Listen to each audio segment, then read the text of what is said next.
Très intéressante et particulièrement dans le timing. Tu vois, il le fait sur la fin de calendrier de la Ligue 1, là, sur la phase aller, juste avant la Coupe d'Afrique des Nations. Donc il sait que ça va être publié, que ça va être lu.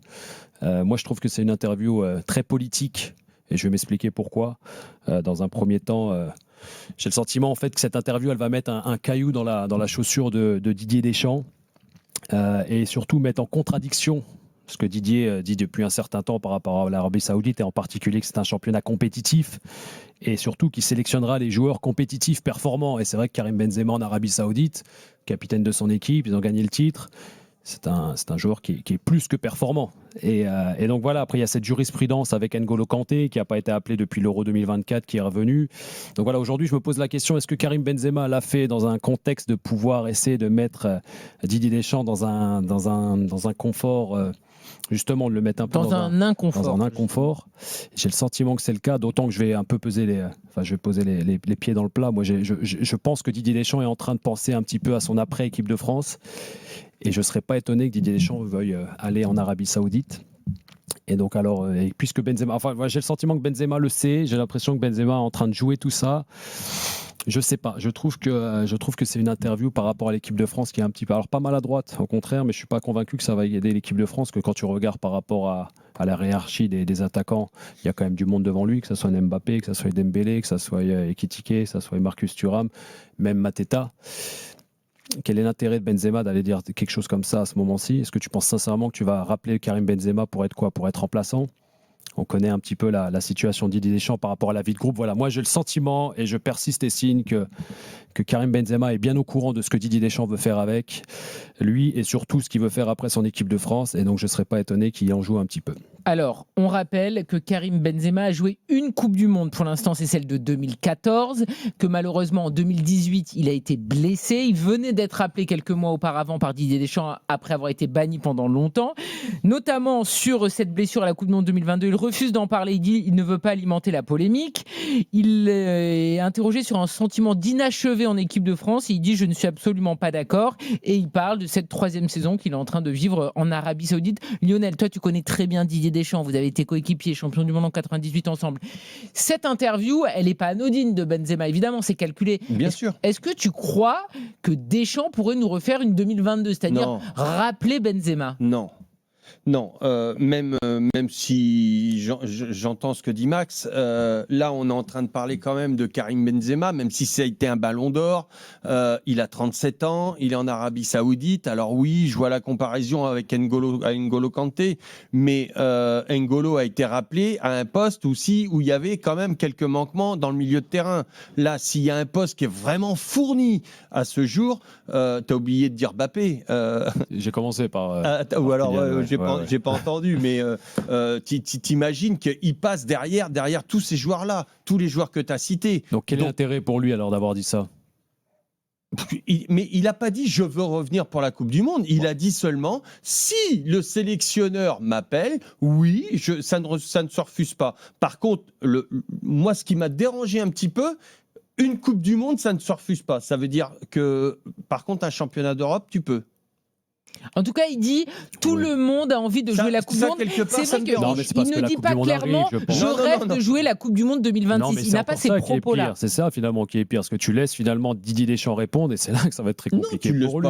Ils vont lui poser la question, bien évidemment, d'autant plus que c'est un match amical. Ils vont faire la première interview, ça va être le retour de Benzema et tout ça. Mais Dédé, moi je pense aussi que s'il y a eu cette interview-là, c'est parce que ça arrive tout simplement aussi après une situation où on a entendu, surtout on ne l'a pas vu, mais Dédé s'expliquer sur cette situation-là qu'il y a eu à la Coupe du Monde par rapport à l'affaire avec Daniel Riolo.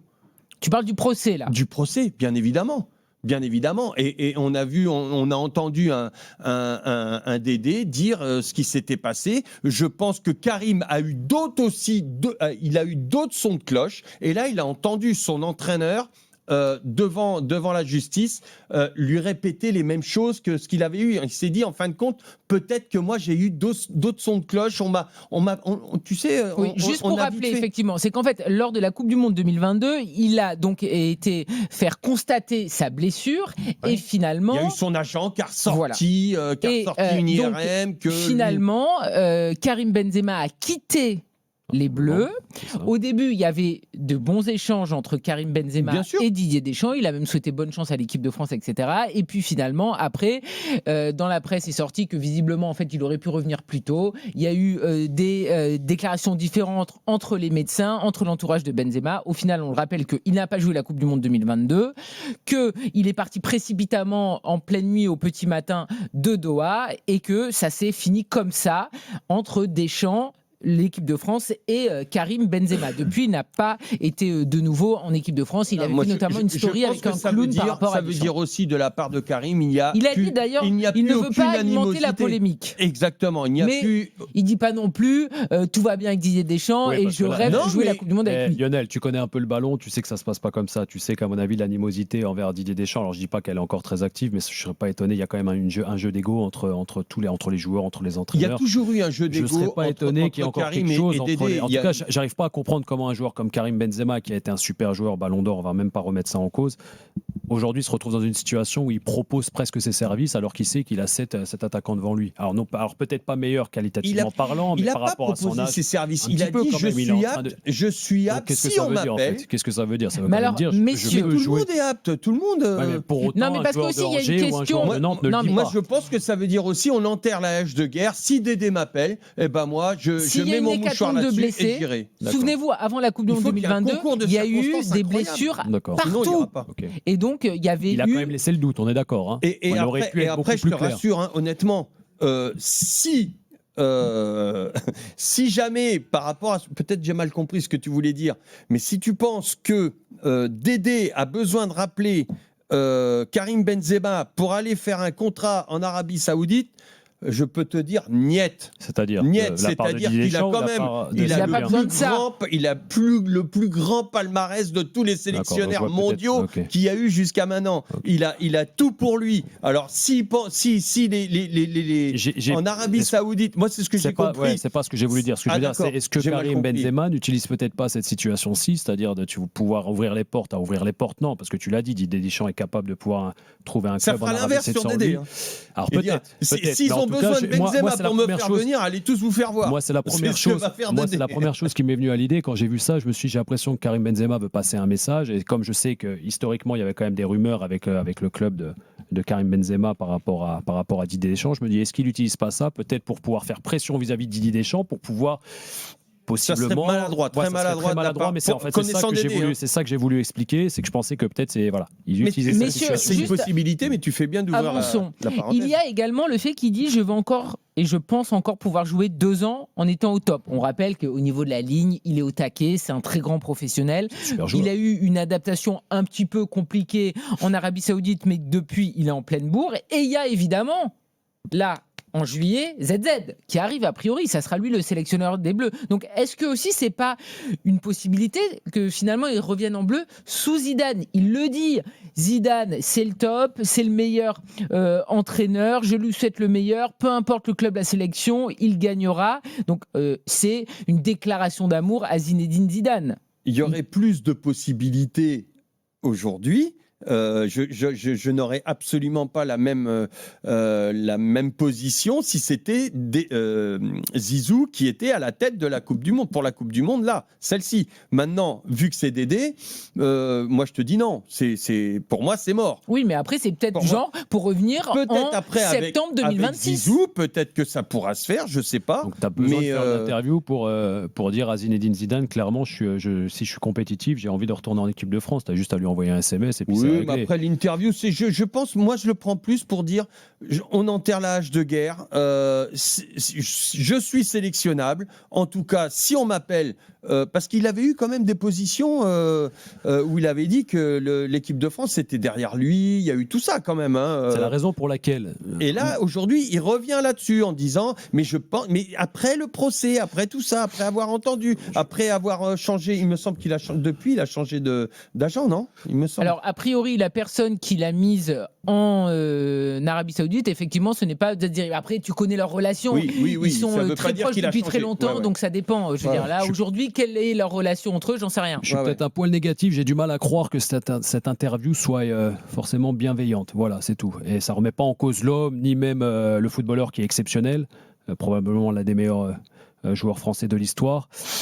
Et j'ai envie de croire que quand tu fais une interview comme ça dans l'équipe, que tu sais qu'il va être lu absolument par tout le monde, et notamment par Didier Deschamps. En tout cas, c'est le milieu du foot qui me fait penser comme ça. J'ai envie de croire qu'il y avait un message caché derrière. Moi, j'ai trouvé plus intéressant son intervention sur le Real. Et bien justement, on va en parler du Real Madrid parce qu'on lui demande quel est votre regard sur le Real Madrid actuellement en difficulté. Ce qui leur manque, c'est juste une connexion. Et il parle donc des individualités. Mbappé, Vinicius, Bellingham, Rodrigo, tous ces joueurs offensifs. Chacun doit savoir ce qu'il doit faire sur le terrain. Et effectivement, aujourd'hui, la mayonnaise, pour l'instant, ne prend pas. On est avec Erwan, qui est avec nous pour parler de cette interview. Erwan, est-ce que tu l'as trouvé intéressante, effectivement, cette interview de Karim Benzema, qui est un homme rare dans les médias ? Oui, c'est vrai, justement, et justement, par le peu de fois où il s'exprime, moi, je le vois en tant que amateur de football, et voilà, qui ne rêve pas de jouer la Coupe du Monde. Donc, lui, il a été Ballon d'Or, il a joué à un très haut niveau. Et je pense qu'il est vraiment sincère. Moi, je pense sur ça. Bon, ça tombe sur un timing. Oui, il y a bientôt les échéances, il y a la Coupe du Monde, mais voilà, si on demande à n'importe qui ne rêve pas de jouer. Après le timing, Erwan, Max a raison. Le timing, c'est lui qui l'a choisi. Oui, voilà. Je veux dire, Karim Benzema, tout le monde veut l'interviewer n'importe quand. Le timing est choisi. Sur le timing, mais ça fait longtemps qu'il voulait le faire, et là, Benzema a dit oui. Benzema, tout le monde veut le faire à n'importe quel moment. Le timing est choisi, le fond est choisi, et quand on parle, on peut rebondir sur le Real Madrid. Oui, en effet, il parle de très très bien du Real Madrid, et on sent tout l'amour qu'il a pour ce club. Il note quand même, malgré tout, il dit que ça manque de leader, que ça manque d'anciens. C'est pour ça, quand je te dis, quand tu fais ce genre d'interview, même si tu t'as pas Karim Benzema est un joueur exceptionnel, il y a quand même des messages que tu veux faire passer. Voilà. Et ça soit pour le Real Madrid. J'aurais été toujours un important Real Madrid. On a compris qu'à un moment donné, il y avait cette fameuse fameuse rumeur de pourquoi pas revenir un an au Real Madrid pour terminer ta carrière au Real Madrid. On a entendu parler de ça, et c'est vrai que ça serait pas fou. Tu viens dans le vestiaire, tu es là, tu fais ton rôle de grand frère tout en étant super compétitif parce que tu restes un top joueur, et tu termines dans un club à la Zinedine Zidane au top. Voilà, c'est la raison pour laquelle, Lionel, je parlais par rapport à l'équipe de France. J'ai du mal à croire que Karim Benzema prenne la peine de faire un article dans l'équipe pour dire merci à l'équipe de France, je vous aime beaucoup. Voilà, je pense qu'il y a quelque chose derrière. Mais Lionel, par rapport au Real Madrid, c'est vrai que c'est très intéressant parce que Benzema a tout connu. Il est arrivé, c'était un jeune bleu qui avait été acheté cher à Lyon, mais qui a dû faire sa place dans ce monde. Un lieutenant de Ronaldo. Et il a fait une carrière immense au Real. Il était derrière Ronaldo, il est devenu après le numéro 1. Il a eu ce ballon d'or, il a tout gagné, il a tout vécu. Je veux dire, les critiques de Mourinho, la réussite avec Zidane, etc., etc. Tout ce qu'il dit sur le Real Madrid, c'est exactement les problèmes actuels que vivent Xabi Alonso et les joueurs. Oui. Moi, je suis.